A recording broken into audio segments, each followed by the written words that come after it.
بسم اللہ الرحمن الرحیم۔ صحیح بخاری حدیث نمبر 2۔ حدثنا عبداللہ بن یوسف قال اخبرنا مالک عن ہشام بن عروۃ عن ابیہ عن عائشۃ ام المؤمنین رضی اللہ عنہا ان الحارث بن ہشام رضی اللہ عنہ سأل رسول اللہ صلی اللہ علیہ وسلم فقال یا رسول اللہ صلی اللہ علیہ وسلم کیف یأتیک الوحی فقال رسول اللہ صلی اللہ علیہ وسلم احیانا یأتینی مثل صلصلۃ الجرس وهو اشدہ علی فیفصم عنی وقد وعیت عنہ ما قال وأحيانا يتمثل لي الملك رجلا فيكلمني فأعي ما يقول قالت عائشة رضي الله عنها ولقد رأيته ينزل عليه الوحي في اليوم الشديد البرد فيفصم عنه وإن جبينه ليتفسد عرقا۔ امام بخاری نے کہا کہ ہمیں عبداللہ بن یوسف نے حدیث بیان کی، انہوں نے کہا کہ ہمیں مالک نے خبر دی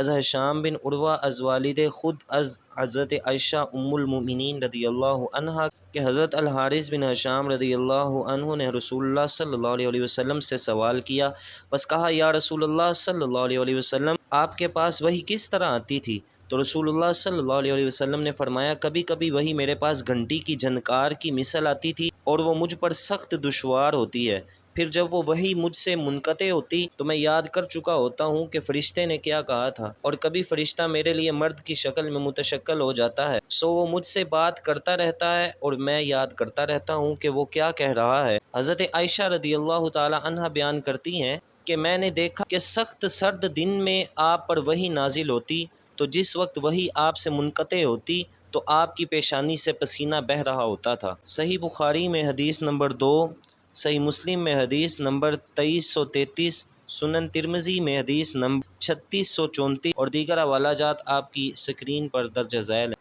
اس پر یہ اعتراض ہوتا ہے کہ آنا جانا زیرو انسان کی زیرو جسم کی جو ہے وہ صفت ہے اور وہی تو زیرو جسم نہیں ہے۔ اس کا جواب یہ ہے کہ اصل میں وہی لے کر فرشتہ آتا تھا، یہ جو گھنٹی کی جھنکار کا لفظ استعمال کیا گیا یہ اس فرشتے کے پروں کی آواز تھی۔ اس حدیث میں الجرس کا لفظ استعمال ہوا جس کا معنی ہے پست آواز۔ پرندوں کی چونچ سے نکلنے والی آواز کو بھی جرس کہا جاتا ہے۔ حدیث شریف میں آتا ہے کہ جنتی جنت کے پرندوں کی جرس کو سنیں گے، یعنی ان کی آواز کو سنیں گے۔ زیورات کی جھنکار کو بھی جرس کہا جاتا ہے، وہی ایک اشرف اور اعلیٰ آواز ہے۔ اس کو مکروہ آواز کے ساتھ تشبیہ دینا کیسے درست ہو سکتا ہے؟ جیسا کہ حدیث شریف میں آتا ہے، حضرت ابو ہریرہ رضی اللہ تعالی عنہ اس حدیث شریف کے راوی ہیں، فرماتے ہیں کہ رسول اللہ صلی اللہ علیہ وسلم نے ارشاد فرمایا فرشتے اس قافلے کی مصاحبت نہیں کرتے جن قافلوں میں کتا اور جرس یعنی گھنٹی شامل ہوتی ہے۔ اس میں جو دشوار کا لفظ استعمال کیا گیا ہے اس سے مراد یہ ہے کہ جب انسان کلام کرتا ہے تو اس کے کلام کرنے سے بہتر سمجھ آتی ہے، اچھی سمجھ آتی ہے،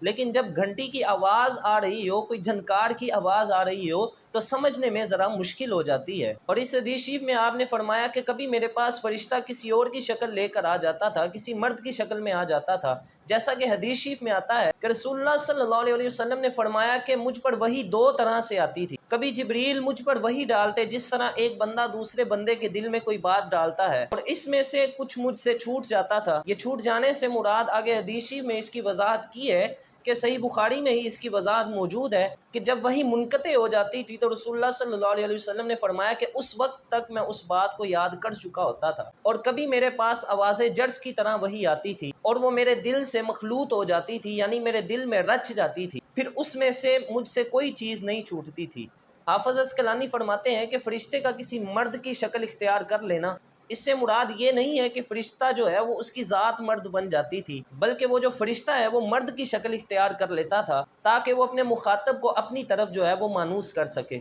اور جب فرشتہ کسی مرد کی شکل میں ظاہر ہوتا تھا تو اس کی جو زائد چیزیں ہوتی ہیں وہ اس سے زائل ہو جاتی تھی، یعنی کہ وہ کسی اور بندے کو نظر نہیں آتی تھی، جس طرح کہ متعدد احادیث مبارکہ میں ملتا ہے کہ حضرت جبرائیل علیہ السلام کبھی کبھی حضور علیہ الصلوۃ والسلام کے پاس داہیہ قلبی کی شکل میں آ جاتے تھے۔